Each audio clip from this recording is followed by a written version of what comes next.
Salibonani Bangani and welcome back to my channel. If you're new here, my name is Nobulunga Moyo and I'm a polyglot or language enthusiast. And today we're going to be learning about how to express our feelings in isiNdebele. These 20 phrases will help you to talk about your emotions in everyday situations. Ngithabile. I'm happy. Ngithabile.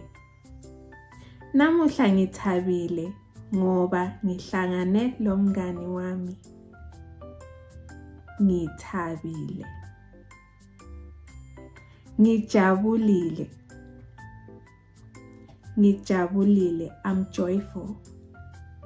Ngijabulile ngesikhathi ngihlabela.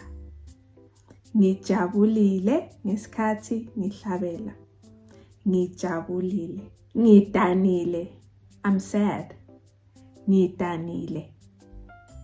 Ngidanile ngoba izulu alini. Ngidanile ngoba izulu alini. Ngikhathazekile. I'm worried. Ngikhathazekile. Ngikhathazekile ngoba angikwazi ukuthi kuzakwenzakalani. Ngikhathazekile.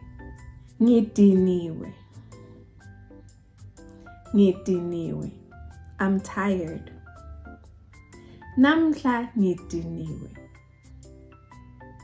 Namhla ngidiniwe. Ngilambile. I'm hungry. Ngilambile. Ngilambile. Ngicela ukudla. Ngilambile. Ngicela ukudla. Ngiwomile. Ngiwomile. Ngifuna amanzi. Ngiwomile. Ngiyagula. I'm sick. Ngiyagula. Ngiyagula. Ngifanele ukuya kudokotela. Ngiyagula. Ngiphilile. I'm well or healthy. Ngiphilile. Namhlanje ngizizwa ngiphilile. Ngiphilile. Ngiyesaba. I'm afraid. Ngiyesaba. Ngiyesaba ukuhamba emnyameni. Ngiyesaba. Ngizondile. I'm angry. Ngizondile. Ngizondile ngoba ungiqambela amanga. Ngizondile. Ngimangele. Ngimangele. Ngimangele ukubona isipho esikhulu. Ngimangele. Ngilenhloni. I'm embarrassed or I'm shy. Ngilenhloni. Ngilenhloni zokudlula phambi kwabantu. Ngilenhloni. Ngikhululekile. I feel relieved or free.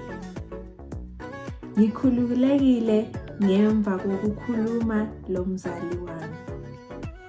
Ngikhumbula or ngikhanuka.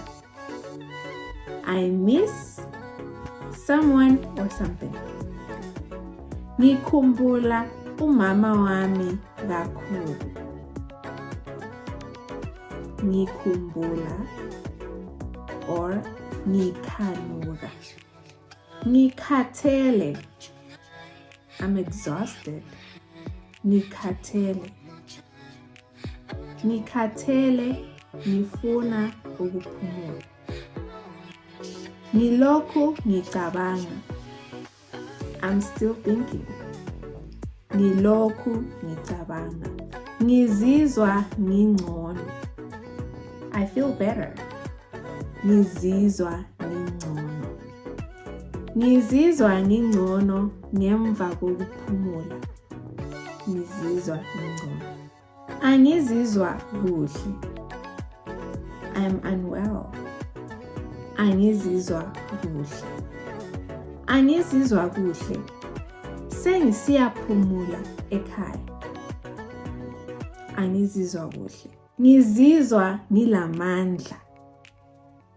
Ngizizwa ngilamandla. Ngizizwa ngilamandla ngemva kokudla. Ngizizwa ngilamandla. I feel strong or energized. Yikho-ke bangani, today we learned 20 phrases on how to express our feelings and emotions. Practice them every day so that they can become natural in your everyday conversations.